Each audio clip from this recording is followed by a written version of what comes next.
Olá a todos, meu nome é Paulo Henrique, sou nutricionista e este é o canal Conexão Nutricionistas.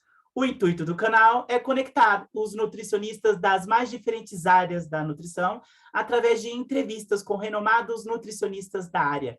E desde já eu convido a todos a se inscreverem no canal Conexão Nutricionistas nas redes sociais, a fim de receber as notificações das próximas entrevistas, além de poder maratonar as maravilhosas entrevistas já existentes no canal. Atualmente, o canal tem mais de 50 entrevistas com mais variados temas, nutricionistas, todos com o intuito de agregar e enaltecer ainda mais essa classe da nutrição. E na entrevista de hoje, vamos estar falando sobre um tema atuante que tem que ter um olhar bem generalista sobre isso, né? Que é nutrição em transtornos alimentares, né? E para isso, convidamos o nutricionista Pedro Ribeiro, que muito gentilmente aceitou o nosso convite. Olá, doutor Pedro Ribeiro, tudo bem? Olá, Paulo. Primeiramente, agradeço o convite, né, a oportunidade aí de falar sobre um tema bastante importante e que eu gosto bastante também. Sim, e eu agradeço muito pelo aceite. Vamos falar um pouquinho sobre o nutricionista Dr. Pedro Ribeiro. Ele é nutricionista, tem pós-graduação em nutrição, em pediatria, adolescência e escolar, né? Tem capacitação em transtornos alimentares pelo Departamento de Psiquiatria da Unifesp, é conselheiro técnico, né, científico da Associação Paulista de Nutrição, a APAN, é docente e é mestrando em Educação e Saúde na infância e na adolescência também pela Unifesp. Bastante coisa bem direcionada sobre esse tema, né? Parabéns. Obrigado. Pegando esse ponto de partida, né, dado, né, esse grande conhecimento, aprimoramento na área, né, de transtornos alimentares, conforme o seu currículo condiz, o que te levou a seguir essa área, né? Dada a variedade de áreas que a nutrição tem, o que te motivou a se especializar nessa área de transtornos alimentares? Bom, Paulo, primeiro porque no decorrer, né, da minha vivência, principalmente enquanto eu já estava na faculdade, né, um dos momentos que me marcou bastante, né, e eu sempre comento sobre isso, foi em um dos estágios, né, em que eu estava, na área de saúde coletiva, e que eu acompanhava, né, crianças e adolescentes, e uma das crianças tinha alguns comportamentos que começaram a chamar a atenção. Sim. Né? Hoje eu não tenho como afirmar, né? Também na época a gente não sabia exatamente se aquilo era um transtorno alimentar, mas a gente via alguns traços ali muito peculiares. E na época isso chamou muito a atenção. A gente chegou a desenvolver um trabalho na época, né, voltado principalmente para um fator importante dos transtornos alimentares, que é a questão da imagem corporal. Inclusive esse é um dos temas que eu mais gosto, né, e que mais estudo e pesquiso sobre, né, e a relação da imagem corporal com os transtornos alimentares. Então, a partir daí, esse interesse, né, aumentou, né, depois de formado, eu fui seguindo aí outras atividades, e quando eu tive aí a oportunidade de me capacitar, né, de forma técnica e também prática, eu fui aí para o ambulatório para que eu pudesse não só aprender, né, e ter bagagem teórica, mas também uma bagagem prática, né, e entender como agir, né? Como lidar com esses pacientes, como que esse tratamento deve ser feito, né? Quais são as diretrizes a serem seguidas. Então, foi basicamente esse o panorama central. Com certeza. A visão, né? Por isso, dada a importância dos estádios, né? Acabou te moldando para uma experiência não que ouviu falar, mas que você presenciou, né? Exatamente. Né? A gente sabe o quanto é escasso, né? A gente fala ainda pouco sobre isso na universidade, então ter, né, essa oportunidade depois, né, mais para frente foi importante para que eu conseguisse aí moldar. Com certeza. Para aqueles que ainda não sabem, né, o que seria transtorno alimentar, né, conhecido como TA, né? Ela é uma doença, é uma condição, é um distúrbio? Como ela é definida? Assim. Tá. Então vamos lá. A primeira coisa, e sempre é importante a gente deixar bem claro, é que transtornos alimentares são doenças psiquiátricas, né? Por serem doenças psiquiátricas, o diagnóstico ele é feito pelo médico psiquiatra, né? O profissional que tem aí capacidade, né, e é treinado para fazer esse diagnóstico, porque a gente está falando de um diagnóstico médico. Sim. Então a gente tem aí, né, o DSM, que são que é o Manual de Diagnósticos de Transtornos Mentais, né, e que ele vai definir o que são esses transtornos alimentares, ele vai estabelecer quais são os critérios para esse diagnóstico e, inclusive, quais são as condutas ali a serem tomadas. Então, a gente tem a última versão aí do DSM, que é a versão de 2014, né, que é ainda a que a gente utiliza, e recentemente nós tivemos aí uma atualização, né, da CID-11, que é o Código Internacional de Doenças, que também traz essa diretriz importante sobre o que são esses transtornos alimentares, pensando sempre do ponto de vista de diagnóstico. Então, isso é sempre bem claro, entender que a gente está falando de uma doença que é psiquiátrica, tá? Ou seja, ela é bem invasiva, né? Porque não é algo que, às vezes, uma conduta, uma orientação que nós acabamos fazendo num consultório, para essa pessoa, a abordagem, ela segue outros caminhos, né? Exatamente. Né? Então, é importante entender que o paciente diagnosticado com transtorno alimentar, ele precisa desse acompanhamento multiprofissional. Né? É claro que a gente, enquanto nutricionista, a gente pode observar comportamentos que podem indicar, né, alguma alteração desse comportamento alimentar, mas é importante lembrar que depende desse diagnóstico médico e que o tratamento ele é multiprofissional, sempre. Com certeza. Quando se fala em transtornos alimentares, vem muito à mente a bulimia e a anorexia. E, às vezes, muitas pessoas elas não sabem distinguir uma da outra, né? O que seria? O que caracteriza, né? Bulimia de anorexia? Tá? Então é importante a gente pensar primeiro que tanto a anorexia quanto a bulimia são aí os principais transtornos alimentares que a gente tem. Inclusive, quando a gente pensa em prevalência e nos dados que nós temos atuais, embora pensando em nível de Brasil ainda sejam um pouco escassos, né, é o que a gente tem aí de maior incidência, né? Anorexia e bulimia. Quando a gente pensa na anorexia, a gente sempre pensa num quadro importante de uma restrição alimentar.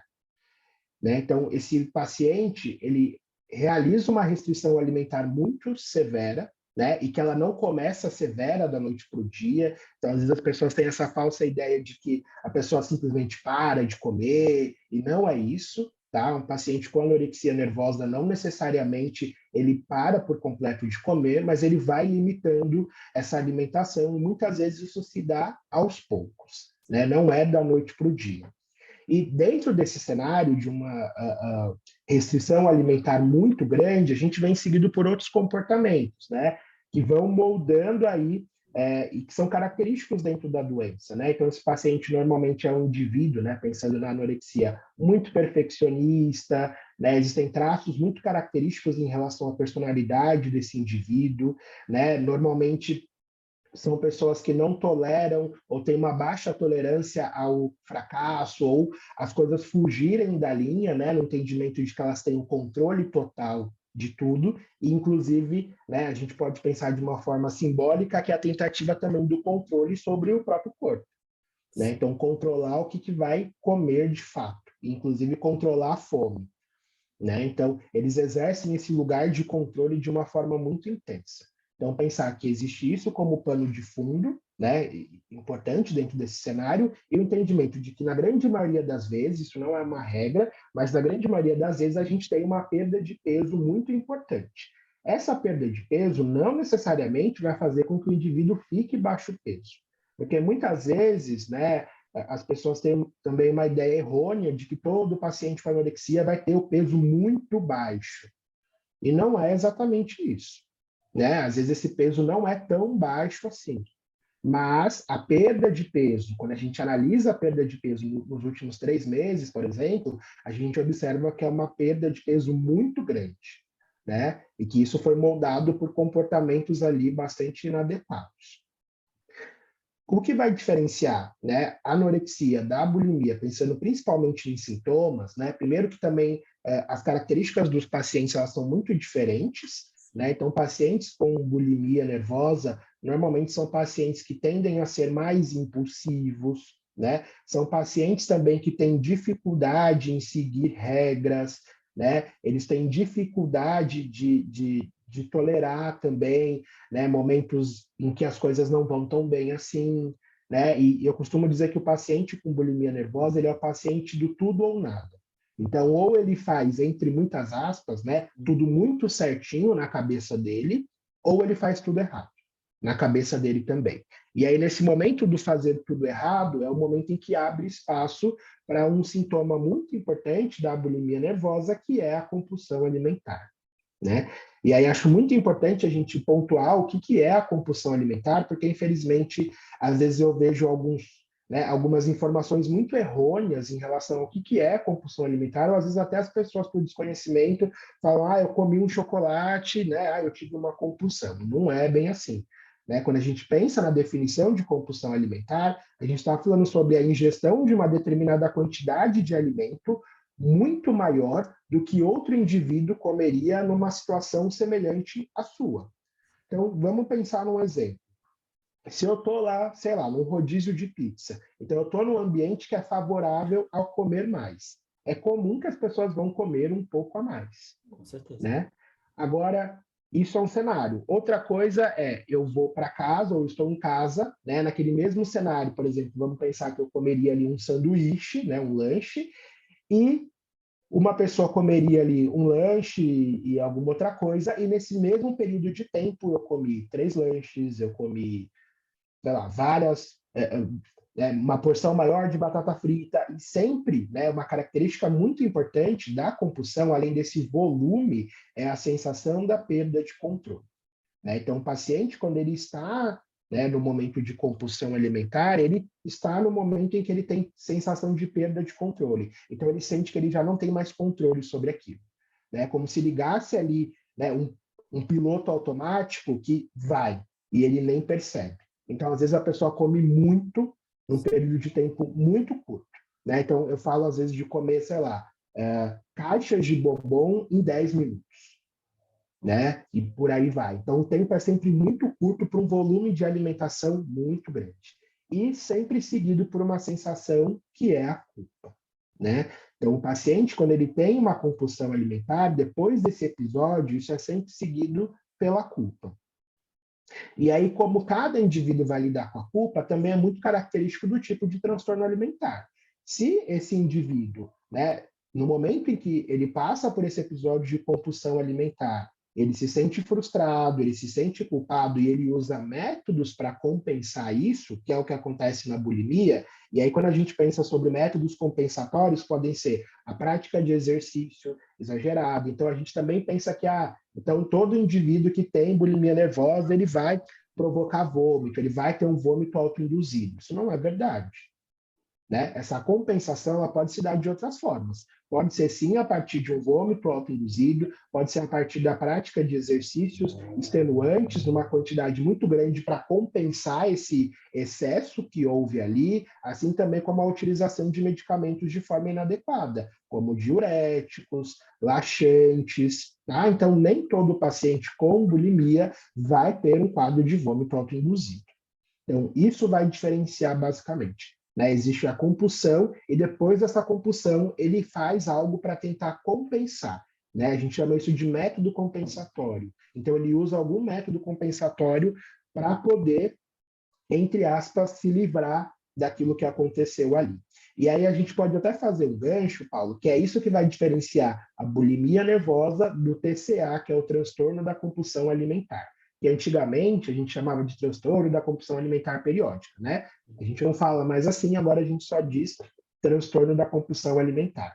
Que ele também é um transtorno alimentar em que há presença de compulsão alimentar, só que o que vai diferenciar, né, de modo geral, o transtorno da compulsão alimentar da bulimia, que também tem compulsão alimentar, é que o paciente do TCA, ele não usa método compensatório. Né? Então, ele vai se sentir frustrado, ele vai se sentir incomodado, mas ele não vai fazer nenhum método compensatório depois. Diferente do paciente com bulimia nervosa, que sempre vai realizar o método compensatório. Um Tá? método mais invasivo, né? Uhum. Sim. E aí pode depender de paciente para paciente, ele pode fazer uma coisa só, ou ele pode fazer várias coisas. Então, um método compensatório, ele não exclui o outro. Tá? Então, a gente vê, às vezes, o paciente fazendo uma coisa, fazendo várias coisas, ou às vezes ele vai fazendo coisas diferentes porque ele sente que aquilo não está fazendo efeito. Tá? Então, a gente precisa entender que método compensatório que é esse. Com certeza. Por exemplo, grandes volumes de comida num curto intervalo, ou seja, não dá tempo para grelina, né, sintonizar o corpo, ou é uma deficiência dela? Não, na verdade, quando a gente pensa nesse momento da compulsão, ele está muito atrelado ao momento em que a gente fala que é como se fosse um descontrole. Existe aí, né, alguns estudos já mostrando algumas alterações neurológicas, inclusive, para esse, né, esse momento da compulsão, e aí simplesmente existe um gatilho, né? Então, a compulsão normalmente ela é seguida por algum gatilho, então algo que ativou, né? Então, quando a gente fala sobre gatilho, entre aspas, é pensar algo que ativou e foi ali que provocou aquilo. E aí, inúmeras coisas, né? E para cada indivíduo, os gatilhos vão ser diferentes. Mas é justamente uma forma de tentar compensar algo, né? E aí, muitos pacientes falam, às vezes, até sobre uma sensação de vazio, né? Então, a comida tenta ocupar esse espaço, entre aspas, do vazio, né? Então, eu gosto muito de falar isso, porque falar sobre transtornos alimentares é também pensar sobre o panorama psicológico por trás, né? Não dá para a gente pensar em tratar transtornos alimentares sem que a gente tenha um pouco de conhecimento sobre as questões psicológicas por trás e simbólicas, né? Muitas coisas dos transtornos alimentares são muito simbólicas, tá? E quando se fala de transtornos alimentares, o doutor Pedro comentou sobre a bulimia, a anorexia, os distúrbios, né? Mas aí existem outros também que são pouco conhecidos, né? Quais seriam, assim, que você se destaca, assim? A gente tem um transtorno alimentar que se chama TARI, que é o transtorno alimentar restritivo evitativo, que é bastante comum em crianças, mas a gente sabe que ele pode acontecer também em indivíduos de outras faixas etárias. A gente tem também um outro transtorno, que é o transtorno da ruminação, que é bem pouco assim comum, a gente não tem tantos casos, eu particularmente, inclusive, também nunca acompanhei propriamente dito, e a gente tem lá a pica, né, que é justamente esse transtorno em que esse indivíduo vai comer coisas que não são alimento, né? Então vai comer substâncias que a gente fala que não são alimentares. Então é uma busca por comer coisas que não são comida. E às vezes isso é muito comum em crianças, tá? E às vezes isso está relacionado a outros sintomas também, né? Uma coisa também que é importante a gente pensar que na grande maioria das vezes os transtornos alimentares eles estão associados a outros transtornos mentais, tá? Também na gravidez, às vezes, né? Tem algumas grávidas, às vezes, que no atendimento você percebe os desejos por comer um bloco, coisas que não são alimentos, né? Sim, esses sintomas eles acontecem, né, na gravidez, mas é sempre muito importante observar, acompanhar, né, até porque não é muito claro também do ponto de vista científico o que leva a isso, e principalmente na gestação parece muito uma tentativa do organismo de buscar aí nutrientes que de alguma forma estejam faltando. Né? Então, é importante sempre ficar atento a esses sintomas, né, quando acontecem na gestação, e ver se eles vão se manter. Porque às vezes ele pode ser só um desejo e de fato não foi concretizado. Sim, Agora, verdade. se a gestante está tendo essa vontade de estar de fato realizando, aí a gente precisa ligar ali o sinalzinho de alerta. Com certeza. E qual o papel do nutricionista, né, quando ele se depara com um caso de TA? Tem alguma conduta, algum protocolo que ele deve seguir no seu atendimento? Tá?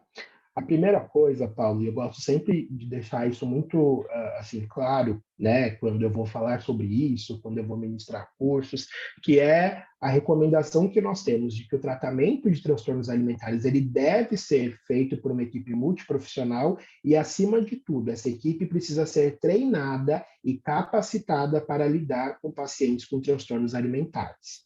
Né? Então, se a gente vai lidar com esses pacientes com transtornos alimentares, a gente precisa se capacitar para isso. Né? Então, existem diversas formas com que a gente pode se capacitar para isso, mas é muito importante pensar que exige um treinamento específico, né? Porque a gente tem particularidades em relação aos transtornos alimentares que vão fazer com que a gente tenha um olhar diferente para esse paciente, para esse indivíduo, para aqueles sintomas, né? Para aquilo que a pessoa relata. Né? Então, é muito importante pensar que esse treinamento inicial ele é fundamental. Né? Então, a gente precisa estar capacitado para poder lidar com esses pacientes, sempre. Ou seja, é sempre importante para o Nutri, quando se forma e vai atuar, ter o seu público-alvo, né? Às vezes, se for um público convencional, tome cuidado, porque um paciente com TA, ele já sai dessa faixa, né? Ele já exige um profissional que entenda um pouco mais o que ele passa e saber interagir com a equipe multi, que vai, com certeza, estar assessorando ele também, né? Exatamente. Nas diretrizes internacionais que nós temos, né, eles sempre deixam muito claro, né, isso de que, é claro, a gente, enquanto nutricionista, no atendimento clínico, a gente pode se deparar com um paciente numa condição dessa. Às vezes isso pode estar muito claro, às vezes o paciente relatando isso, ou às vezes pode ser a partir de uma percepção de algum comportamento diferente. O que eu sempre falo é, se a gente percebe que a gente não tem um manejo específico para aquilo, é importante a gente parar por ali e encaminhar aquele paciente ou para um serviço especializado ou para um atendimento especializado. Porque muitas vezes nessa tentativa de ajudar, né, e eu sempre entendo isso como algo de, né, você quer ajudar, você se compadece ali do paciente, mas às vezes a falta de cuidado e não saber fazer o manejo, infelizmente pode ter repercussões muito mais negativas do que positivas. Com certeza. O doutor Pedro comentou sobre a equipe multidisciplinar, né? Ou seja, qual a importância da equipe multi para o nutricionista? Qual a informação que esses profissionais podem passar que ajudam o nutricionista no seu trabalho, no atendimento desse paciente com TA? Tá. Então, quando a gente pensa na equipe que vai lidar com esse paciente, né, a equipe básica que a gente vai ter é o médico, psiquiatra, né, para fazer esse diagnóstico inicial. A gente precisa do apoio psicológico, né, da psicoterapia, então dos nossos colegas psicólogos que são fundamentais nesse atendimento, junto ao nutricionista, né? Essa seria a equipe mínima que a gente fala para um atendimento de um paciente com transtorno alimentar. Junto a isso, a gente tem outros profissionais também que nos ajudam muito e que são muito importantes, desde a equipe de enfermagem, né? Principalmente quando esse paciente está numa internação, por exemplo, tá? Outros médicos, né? Então, no ambulatório, né, que eu fiz parte, que eu fiz a minha capacitação, nós tínhamos também médicos nutrólogos, né, para nos ajudar, né, e ajudar no atendimento desses pacientes, o que era muito importante, e também aí terapeutas ocupacionais, principalmente em transtornos alimentares que envolvem aí, né, como TARI, que é esse transtorno alimentar restritivo evitativo, com crianças, né, muito importante, além, obviamente, aí dos assistentes sociais também, né, porque a gente precisa olhar para a família, né, olhar para quem está junto com esse paciente, tá? Então, essa seria a equipe mínima. Quando a gente pensa na atuação, né, então, atuar com transtornos alimentares é aprender também e se desenvolver, né, no sentido de aprender os aspectos que envolvem a psiquiatria, né? Então, como que é feito esse diagnóstico médico? Quais são os critérios diagnósticos? Quais são os medicamentos utilizados? Então, muitos pacientes com transtornos alimentares, não todos, obviamente, mas muitos, acabam se utilizando de alguns medicamentos nesse tratamento. Então, a gente precisa conhecer que medicamento que é esse, né? Que efeito que esse medicamento tem? Será que ele gera algum efeito colateral que pode estar relacionado com a nossa conduta nutricional, né? Então, isso é muito importante. E o aspecto psicológico também, porque a gente precisa entender, né? Que sofrimento é esse que esse paciente está passando, né? E eu costumo dizer que, às vezes, é entender, para além de sinais e sintomas físicos, Paulo, que a gente, enquanto nutricionista, muitas vezes está acostumado, né? Porque às vezes esse sintoma ou aquilo que o paciente vai falar, às vezes pode não ser necessariamente físico. E aí, como é que eu recebo essa informação e interpreto? Né? É claro que a gente não vai extrapolar aquilo que não é da nossa competência, então, obviamente, a gente não vai fazer psicoterapia com o paciente, esse não é o nosso papel, né? Nós temos aí os profissionais específicos para fazer isso, mas como é que eu recebo essa informação? Né? Como é que eu exerço um papel muito importante que é de uma escuta ativa? Então, ouvir de fato esse paciente, né? O que ele tem a dizer? Né? Qual que é o pano de fundo para aqueles sintomas? E muitas vezes, né, uma coisa que eu aprendi muito, né, durante esse tempo que eu estive aí mais diretamente envolvido com esses atendimentos, às vezes o paciente ele tem dificuldade de expressar o que ele sente, de expressar o que ele precisa falar. E às vezes a gente ali naquela relação, né, de paciente profissional, a gente tem que emprestar as palavras para esse paciente, para que ele consiga falar e, acima de tudo, a gente consiga interpretar o que ele quer dizer com aquilo.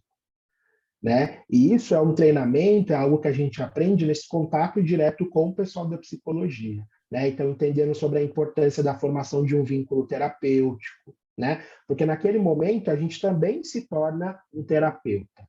Não um terapeuta do ponto de vista psicológico, né? Não é nesse sentido, mas a gente também está manejando alguém que tem um transtorno mental.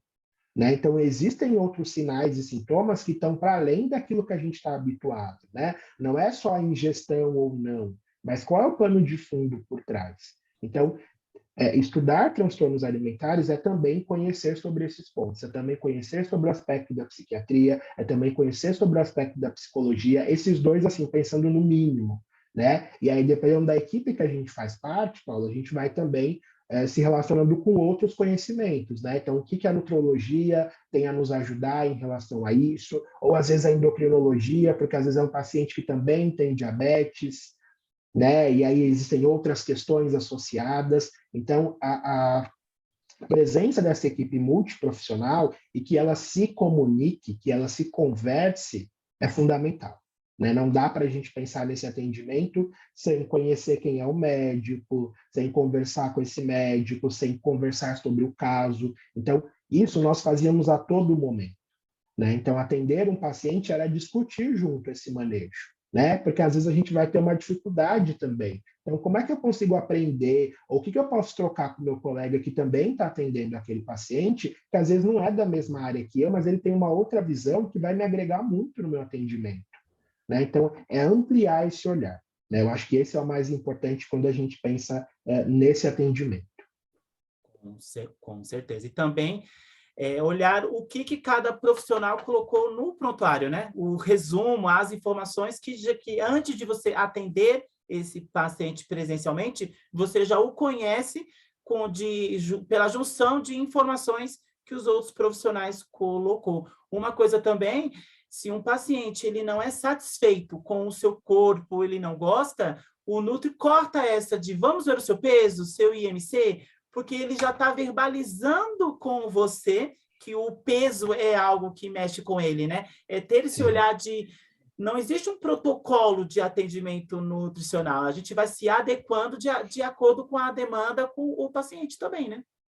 Exatamente, Paulo. Então, é ter esse olhar de entender que a gente vai precisar flexibilizar muitas coisas. Exato. Né? Por mais que existam até protocolos de atendimento, né? E assim, cada ambulatório, cada serviço também acaba criando a sua própria forma de atendimento dentro daquilo que é diretriz, né? E que é comum do ponto de vista científico, a gente tem aí esse cuidado de entender que cada caso é um caso. Né? Um ponto importante que você falou sobre esse cuidado de entender quem é esse paciente antes, né? Fazer ali a leitura do prontuário. Uma das coisas que a gente também fazia bastante, né, e que era já uma prática desse ambulatório, é quando esse paciente ele ia ser encaminhado a outros profissionais, então, por exemplo, esse paciente já estava em atendimento psiquiátrico, e aí ele ia ser encaminhado para a nutrição e para a psicologia. Isso era feito em conjunto. Então, a gente fazia uma reunião, né, com aquele profissional médico que já atende aquele paciente para a gente poder passar o caso. Então, ele vai contar sobre as informações que ele já coletou do paciente, né? E isso é até importante para que no momento do nosso contato, a gente muitas vezes não precisa fazer de novo determinadas perguntas. Né? A gente consegue, inclusive, ser mais objetivo de perguntar coisas que para a gente, naquele momento, vão ser mais importantes. Né? Então, a gente consegue também perceber isso e a gente já vai para o atendimento sabendo quem é esse paciente, quais são as dificuldades dele. Né? Às vezes é muito comum nos transtornos alimentares os pacientes relatarem coisas que são muito difíceis para eles de lidar, que envolvem muito sofrimento psicológico. E aí não tem a necessidade de a gente tocar de novo naquele assunto se aquela informação já foi coletada.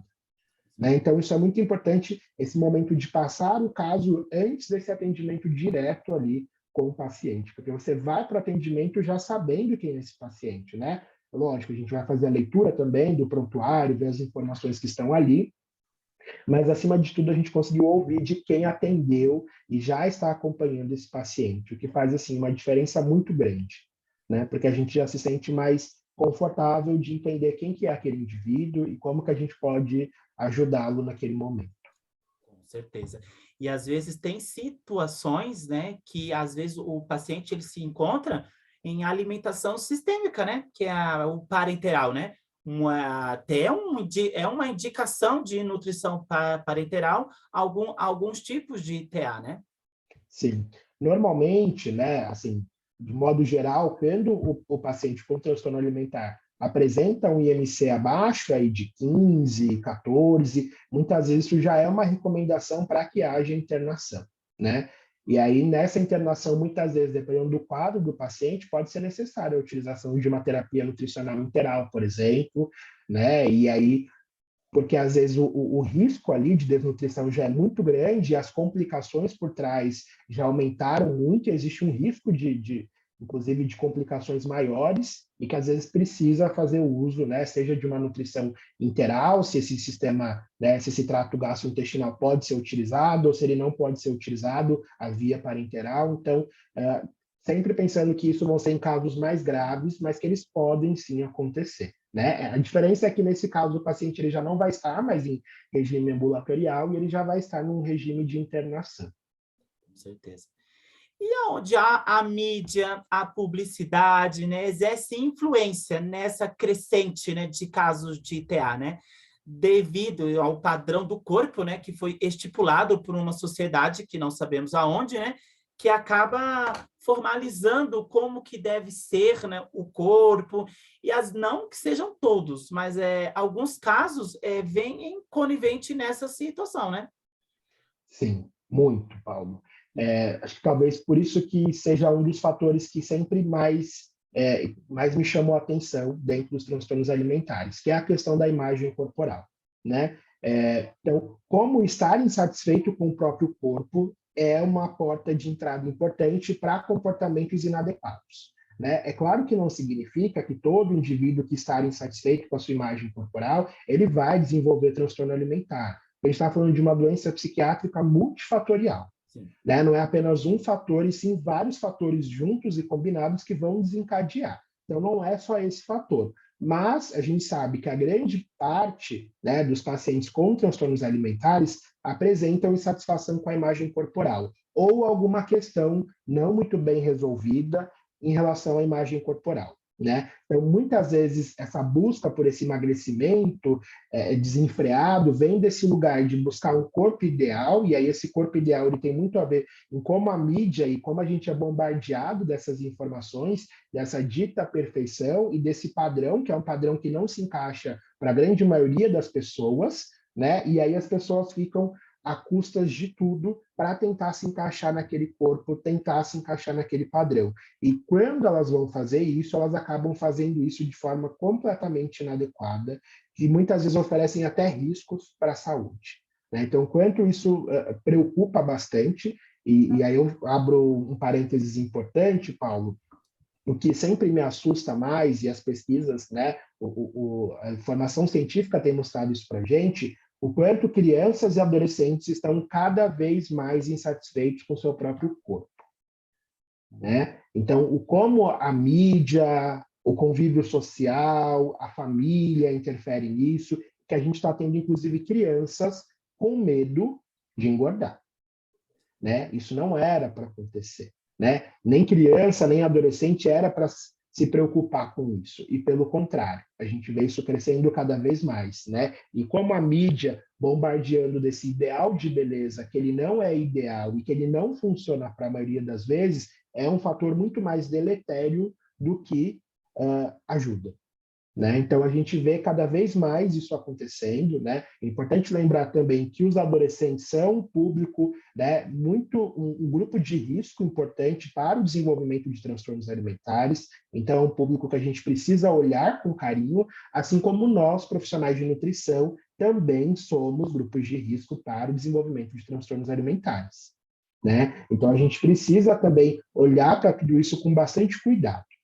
Né? E entender que, sim, essa insatisfação com a imagem corporal ela pode gerar comportamentos inadequados. né? Que podem começar desde uma simples restrição alimentar até quadros mais severos, né? Não é à toa que a gente costuma dizer, né? Imagino que a maior parte das pessoas já devem ter ouvido isso em algum momento, que a maior parte dos pacientes com transtornos alimentares iniciaram a sua restrição com alguma dieta restritiva, né? A gente não pode dizer, né, que toda dieta restritiva vai levar a um transtorno alimentar. A gente não pode fazer isso, né? Não tem como a gente fazer essa ligação direta. Mas o que a gente sabe é a grande parte dos pacientes com transtornos alimentares iniciaram de uma dieta restritiva. Essa dieta restritiva muitas vezes não acompanhada, não orientada e às vezes também acompanhada e orientada, né? Infelizmente, sobre esse olhar importante do profissional de nutrição, de entender que às vezes aquele indivíduo ali, ele não precisa mais perder peso, né? E por que a gente ainda está estimulando isso? Por que a gente ainda está colocando isso como o pano central desse atendimento, o pano central desse cuidado nutricional? Então a gente precisa tomar cuidado também, porque às vezes sem que a gente perceba, a gente pode estar reforçando naquele paciente um traço importante de um transtorno alimentar. E aí a gente pode, inclusive, levar isso como um gatilho. Então, a gente precisa tomar muito cuidado em relação a isso. E por isso que hoje a gente fala tanto sobre a importância de se trabalhar a diversidade corporal, para que a gente consiga enxergar diferentes tipos de corpos e o entendimento de que a saúde ela não tem a ver com forma corporal, ela não tem a ver com peso corporal. E isso a gente está falando de evidência científica, né? A gente já tem estudos que mostram isso, né? Que não é o IMC-XYZ que é um determinante de saúde. Então, por que a gente ainda está promovendo saúde dentro de um padrão único de corpo? Né? Então, quer dizer que quem não se enquadra naquele padrão de corpo não pode ter saúde? Não é verdade. Né? Então, esse cuidado nutricional ele precisa ser cada vez mais cuidadoso. Né? Tem que ser um olhar cada vez mais minucioso para que a gente consiga entender que esses incentivos, né? E quando a gente fala sobre body positive, ou mesmo essa positividade corporal, ou mesmo eles falam sobre neutralidade corporal, ela é muito importante na tentativa de diminuir essa angústia, porque um indivíduo angustiado e desconfortável com a sua própria imagem, ele pode sim fazer N coisas para tentar buscar esse corpo ideal. E aí esse ideal, ele é tão irreal que ele nunca chega. Né? Então a pessoa vai fazendo cada vez mais coisas para buscar um padrão que muitas vezes quando a gente vai perguntar para ela, nem ela sabe. Porque não é claro isso. Né? Porque é a busca desenfreada por uma perfeição, um padrão que ele é irreal, ele não existe. Então isso nunca vai ser suprido. Né? Então por isso que a gente tem que tomar muito cuidado, né? E a gente já tem muitos estudos, inclusive dos estudos que eu fiz durante aí o mestrado foi essa relação aí, né, de entender como que está a imagem corporal dos nossos adolescentes. E, infelizmente, a gente encontra resultados que vão só reforçando aquilo que a gente já vê há alguns anos, que é o aumento da insatisfação corporal dos adolescentes. Independente do gênero, isso vem crescendo cada vez mais, o que tem nos preocupado bastante. Tá? Visão, esse olhar. Né? Por isso que o nutricionista que atua na faixa primária, ele sempre está com exposições, treinamentos, né? Para esse paciente já ser pego na fase primária, né? Porque se ele for para uma secundária, um passo grande para a terciária é mais complicado ainda, né? Algo assim que o Nutri tem que ficar muito atento nos atendimentos de um paciente convencional, numa anamnese que ele está fazendo. Qual característica que ele pode crer durante a pergunta, a resposta que a pessoa do outro lado está dando, que pode levar a crer que ela tem pode ter uma TA? Qual sintoma, característica, uma fala que ela pode estar dizendo? Tá. Eu acho que assim, várias coisas a gente pode pensar, né? Eu acho que são alguns comportamentos que eles não vão indicar diretamente transtorno alimentar, mas eles podem indicar que existe aí uma relação ruim com a comida, né? Então, o paciente que tem um medo muito grande de ganhar peso, né? Pacientes com medo de comer determinados alimentos, né? E às vezes a gente está falando de um medo que para aquele indivíduo é real, né? Então, às vezes a pessoa acha que se ela comer um determinado alimento, ela vai ganhar peso imediatamente, né? Indivíduos que controlam o peso de uma forma muito rígida, então pessoas que se pesam muitas vezes, né? E essas muitas vezes não significa todos os dias, às vezes são várias vezes no dia, né? Então, eu já tive paciente que se pesava mais de 10 vezes por dia, né? Então, além desse excesso de pesagem, é checagem corporal. Então, pessoas que ficam a todo tempo se medindo, braço, perna, para quê? Para saber se aumentou de tamanho, né? E muitas vezes isso faz parte de comportamentos rotineiros dessas pessoas, né? Ou mesmo métodos compensatórios, né? Então, tomar muito cuidado com indivíduos que fazem jejum, né? Então, esse jejum ele tem que ser assim muito bem olhado, entendido, porque no momento em que eu fico muito tempo em restrição alimentar, eu aumento o risco de ter uma compulsão alimentar, por exemplo. Né? Então, isso são coisas que a gente pode observar. Esse medo muito grande de ganhar peso, né? Essa busca desenfreada, né, por uma perda de peso. Então, já foi em vários profissionais para perder peso e nada consegue, ou nunca está bom o suficiente. Tá? E também esse medo muito grande de comer certos alimentos, né? Quando eu falo de medo, não é não gostar, não é uma aversão. Aversão qualquer um de nós tem, mas é um medo. Então, eu não como esse alimento porque eu tenho medo, e esse medo normalmente é um medo de engordar, é o medo de ganhar peso. É Então, a o gente tem que ficar terrorismo muito atento. nutricional, né? Sim. E aí, muitas vezes, é porque esse paciente, às vezes, já veio de outros contato com outros profissionais que já fizeram muito desse terrorismo nutricional, né? Esse lugar do proibido, né? Então, esse alimento pode e aquele alimento não pode, né? Então, esse pensamento dicotômico de tudo ou nada, esse pode, esse não pode, que é muito deletério para os indivíduos de modo geral, Sim. né? E vai criando esse medo ao comer. A gente não deveria ter medo ao comer e tampouco sentir culpa. Se a gente está sentindo culpa ao comer, isso também liga para a gente ali um sinalzinho de alerta, né? E o mais importante, Paulo, que eu acho que eu posso deixar de recado aí também para os colegas no momento da anamnese é: ouçam seus pacientes. Né? Não faça do momento do atendimento nutricional apenas um momento de perguntas e respostas, perguntas e respostas. Sim. É claro que a gente precisa coletar essas informações e elas são muito importantes, elas fazem parte, mas a gente precisa ouvir o paciente e ouvir de forma verdadeira. É olhar para esse indivíduo, é estabelecer conexão, é estabelecer vínculo terapêutico para entender que história, qual é a história de vida dessa pessoa, o que levou ela até esse atendimento, o que ela busca de fato. Porque às vezes a resposta da pessoa do que ela busca no atendimento nutricional é rasa. Porque eu quero emagrecer, mas por quê? Né? E aí, quando a gente vai fazendo o histórico de vida desse paciente, a gente vai entendendo que tem coisas ali não muito bem resolvidas. Só que para isso a gente precisa ouvir o paciente. Coisa que, infelizmente, a gente, com o passar do tempo, acabou deixando de fazer. Né? Entender que a gente não está ali como o senhor da razão, quem sabe tudo. A gente está ali para fazer uma construção em conjunto. E essa construção em conjunto ela só é possível se a gente ouvir aquele sujeito. Se a gente ouvir o que aquela pessoa tem a dizer de fato. Né? E é muito estranho porque é muito estranho e ao mesmo tempo triste quando eu me deparo com situações em que eu peço para os pacientes falarem e contarem sobre eles e eles ficam assustados. Como assim? Né? Eu já fui em outros profissionais e ninguém perguntou isso. Né? Então, como é que a gente está atendendo alguém que a gente não sabe quem que é? Né? Então, conhecer quem é esse indivíduo vai me dar cada vez mais informações para entender o que pode estar de errado ali. Né? E como que eu posso ajudar? Né? Porque às vezes o que o paciente fala, às vezes é uma forma de mascarar também aquilo que de fato ele busca.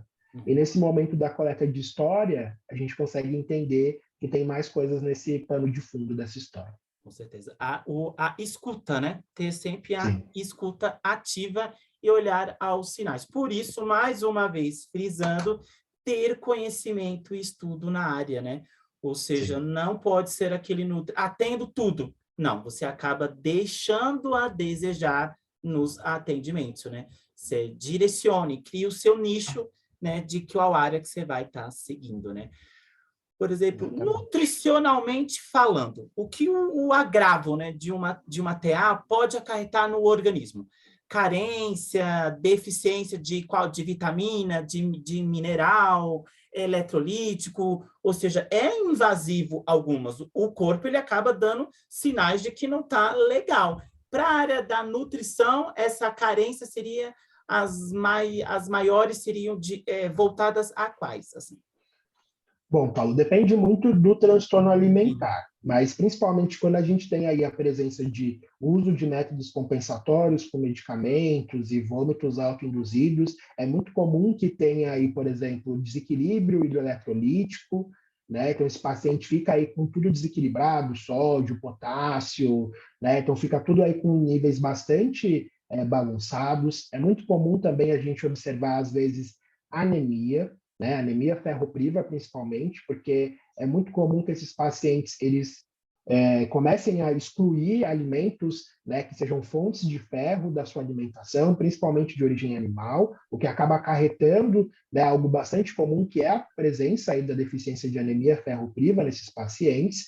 E também, às vezes, a gente pode ter associado deficiências de vitamina B12, por conta dessa alimentação e a falta de alimentos de origem animal, que às vezes podem acontecer, né? Deficiência de vitamina D também é algo que tem sido bastante encontrado e mostrado já em estudos e que a gente vê também na prática. Muitos pacientes com transtornos alimentares também com deficiência de vitamina D, né? Então, isso são, assim, o mais geral que a gente consegue pensar, pensando sem nenhuma particularidade específica, né? Aquilo que vai ser mais comum ali de deficiências. Além, obviamente, aí de, né, se ele faz restrições específicas, isso pode levar a quadros de deficiências específicas, né? Então, lógico, nem todo paciente com transtorno alimentar vai fazer restrição de alimentos de origem animal, mas é muito comum acontecer, né? E aí a pessoa muitas vezes ela exclui um grupo alimentar, mas ela não sabe fazer as combinações adequadas, e aí começam a surgir as deficiências também,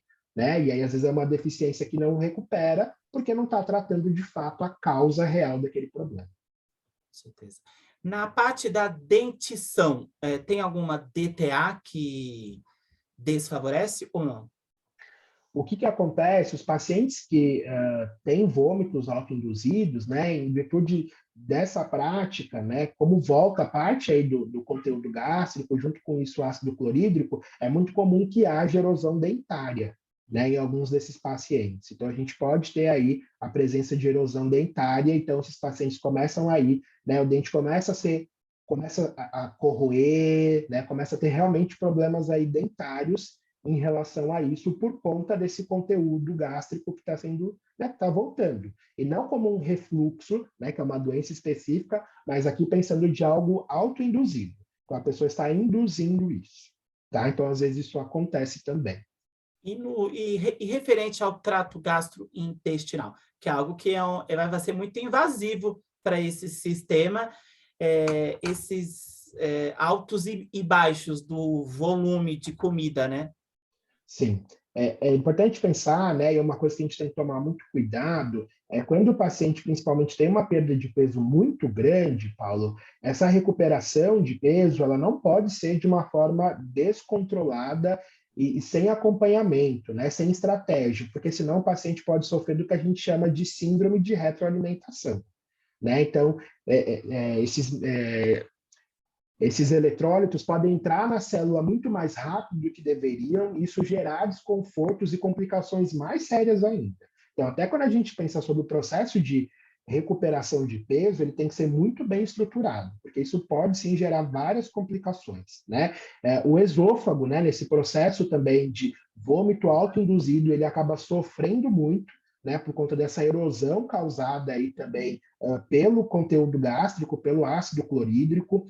O uso desenfreado, por exemplo, de laxante vai comprometer bastante o funcionamento da parte final do trato gastrointestinal, né, lá na parte de intestino grosso, né, os pacientes começam a apresentar uma dificuldade cada vez maior de evacuação, por exemplo, e se tornam quase dependentes desses medicamentos, né, o que assusta muito, né? Então tem que tomar bastante cuidado, porque são efeitos que vão surgindo em consequência ao que o paciente está fazendo, né? E é isso aí, de novo, se a gente não tem esse olhar, a gente acha que está tudo bem, né? E não está. né? E muitas vezes o paciente não vai falar tudo para a gente de primeira, né? Ninguém conta tudo, né, para o seu terapeuta, para quem está te acompanhando, sem criar formação de vínculo terapêutico, Sim. né? Então, no início, a gente não tem formação de vínculo. Então, conforme vai passando o tempo, a gente vai conseguindo acessar e entender ali o que está acontecendo. Mas isso acontece muito, né? Então, muitos problemas gástricos também. Então, é muito comum que esses pacientes apresentem gastrite. É muito comum, Paulo. E aí eles vão, né, no médico, aí faz endoscopia porque está com gastrite. Na verdade, essa gastrite está sendo ocasionada porque ele está tendo vômitos autoinduzidos, por exemplo. Só que muitas vezes ele vai ao médico, ele não vai falar isso, né? E aí vai, acha que está com refluxo, ou sei lá, alguma outra coisa, e na verdade não é, né? Isso está sendo secundário, né? Não é o ponto principal, isso é um sintoma do transtorno alimentar e da Consequência, né? prática. Exatamente, uma consequência dessa prática inadequada que ele está realizando. Com certeza. E qual dica, conselho você deixa para o nutricionista que, depois de olhar essa entrevista toda riquíssima de informação, deseja se engajar nessa área de nutrição voltado para o transtorno alimentar? Bom, a primeira coisa, Paulo, é buscar a formação específica, né? Então, quando a gente pensa em lidar com pacientes com transtornos alimentares, é buscar aí conhecimento e treinamento específico. Esse treinamento específico ele pode se dar por meio de programas de aprimoramento. Então, nós temos aqui em São Paulo um grande centro de referência, que é o Ambulim, que faz parte, né, da Faculdade de Medicina da USP.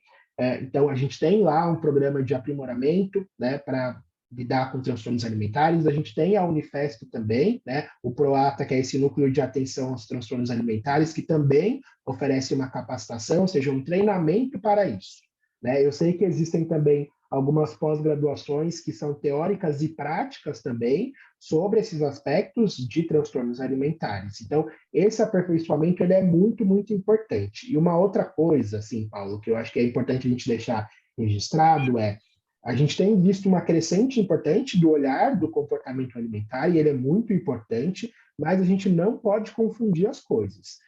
Ter treinamento ou conhecer sobre comportamento alimentar não deixa a gente pronto para lidar com transtornos alimentares, tá? Então, cada coisa no seu quadrado. Então, eu posso também entender sobre comportamento alimentar, mas isso não me capacita para lidar com transtornos alimentares. Se eu quero lidar com transtornos alimentares e saber fazer esse manejo real, eu preciso dessa formação por centros específicos, né? Centros de referência aí.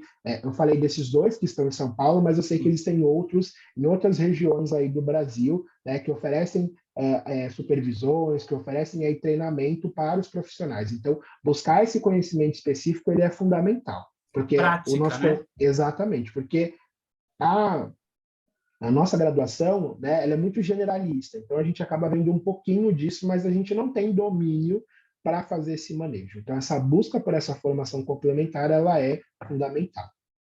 Com certeza. Excelentes dicas. Gente, eu queria agradecer muito o Dr. Pedro Ribeiro por ter tirado um tempinho assim para falar de um tema tão abrangente, importante e impactante na vida de muitos, viu? Seja para a pessoa que tem ou para os familiares, né? Que presenciam alguém que tenha, né? E a nutrição é algo que ajuda, né, junto com outros profissionais, a tratar, né, a dar uma qualidade de vida melhor, viu? Gratidão por ter aceito participar, viu? E só agradecer mesmo, viu? Muito obrigado. Eu que agradeço, Paulo, pelo convite e espero que seja aí bem proveitoso, né, para todos, todas e todos que vão aí nos acompanhar e vão assistir depois dessa entrevista. Com certeza. Tchau. Tchau, tchau.